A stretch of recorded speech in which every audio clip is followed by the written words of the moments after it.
Je crois que l'année 2019 est en train donc de tirer pratiquement à sa fin. Nous devons d'abord dire merci à notre Créateur, le Dieu des armées, qui nous a donc gardés en vie. Vous allez vous rendre compte que quand cette année a commencé, chacun avait prononcé des bonnes paroles, chacun avait des bons projets à réaliser, mais beaucoup sont partis, ils n'ont pas vu donc leurs projets être réalisés, même pas matérialisés, donc ils n'ont bien vu des résultats de leurs projets. Mais nous autres, nous devons dire merci à Dieu parce qu'il nous a gardés en forme, il nous a gardés en vie. Nous avions beaucoup de projets et nous pouvons lui dire merci parce que 90% de nos projets, bien sûr, ont été donc réalisés. Il y a eu de grands événements qui ont marqué l'année 2019, des événements vraiment qui ont constitué pour nous vraiment un grand plaisir. Je vais parler donc là des élections présidentielles, législatives nationales, et tout comme provinciales. C'est vrai, nous gardons des choses en termes de bonnes souvenances, tout comme mauvaises souvenances également. Nous avons été donc candidats à la députation d'abord provinciale. On était sûrs de nous-mêmes, mais parce que certains ne voulaient pas, ils nous ont de leur gré sortis de la liste, sachant que nous étions un maillot jaune d'abord au niveau de la province. Alors ça c'est vraiment un mauvais souvenir parce que pendant que ce sont eux qui étaient là, ils pouvaient bien peser pour que notre budget passe. Ils ont fait semblant.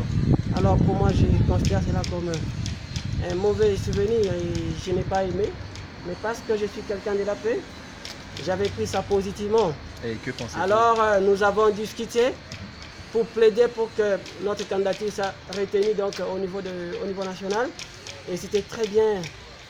Donc on a mené une très bonne campagne. Quand bien même dévié, mais vainqueurs, nous les sommes et nous les restons. On sait que le plan de Dieu est merveilleux pour nous.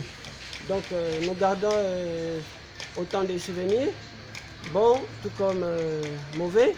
Il y a de nos proches qui nous ont laissés, des plus proches encore qui sont partis.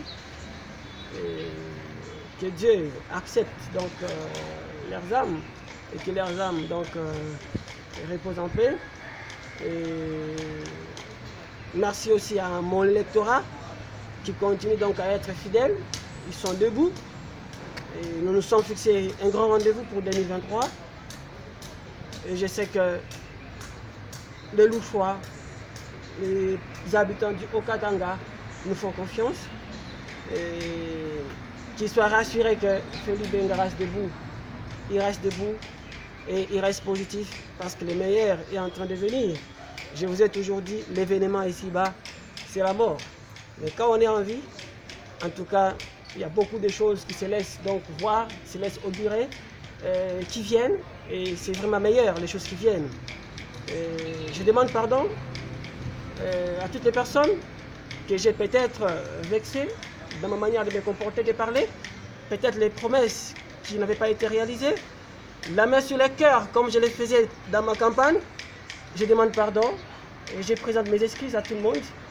Et je dis que je reste ouvert. Seul Dieu est parfait, l'homme est perfectible, mais seul Dieu reste parfait et il ne change pas. Et que pensez-vous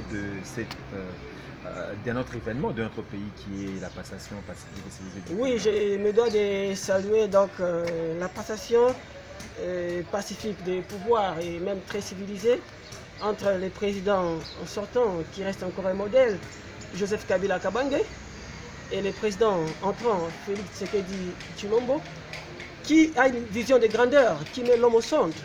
Et cette vision est bien matérialisée dans beaucoup de provinces, en commençant par ici le Haut-Katanga, avec le gouverneur Jacques Kiaboula, et dans le Lualaba, avec le gouverneur Richard Mwengemans, lui qui parle aussi de notre peuple.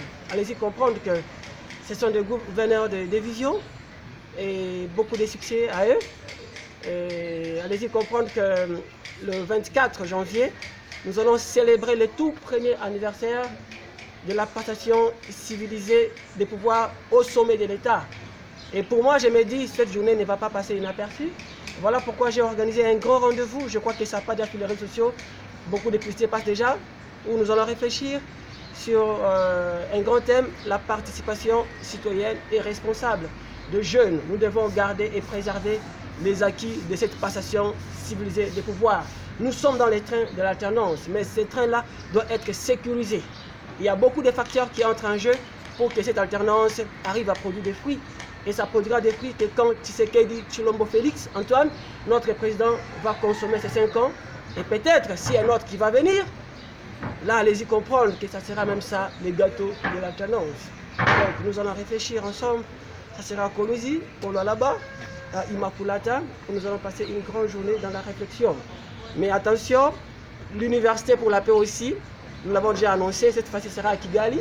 Nous allons parler d'un grand thème, les nouvelles technologies de l'information et de la communication, outils indispensables pour la consolidation de la paix et même de l'innovation.